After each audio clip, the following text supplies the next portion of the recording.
Mheshimiwa Waziri Mkuu, tuendelee kumshukuru sana serikali yetu ya Jamhuri ya Muungano wa Tanzania chini ya Rais wetu wa Jamhuri ya Muungano wa Tanzania Dr. Samia Suluhu Hassan na Amiri Jeshi Mkuu wa Vyombo vya Ulinzi na Usalama kwa maelekezo yake na maagizo yake mahususi katika kuimarisha ulinzi na usalama wa nchi yetu.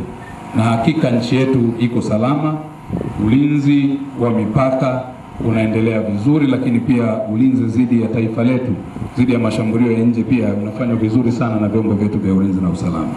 Ulinzi wa ndani ya nchi vivyo hivyo ni zingatio letu na ni kipaumbele muhimu, Mheshimiwa Waziri Mkuu, na hivyo tuhakikishie wananchi wa Jamhuri ya Muungano wa Tanzania wako salama na wageni wanaokuja kwa kufuata utaratibu pia wako salama.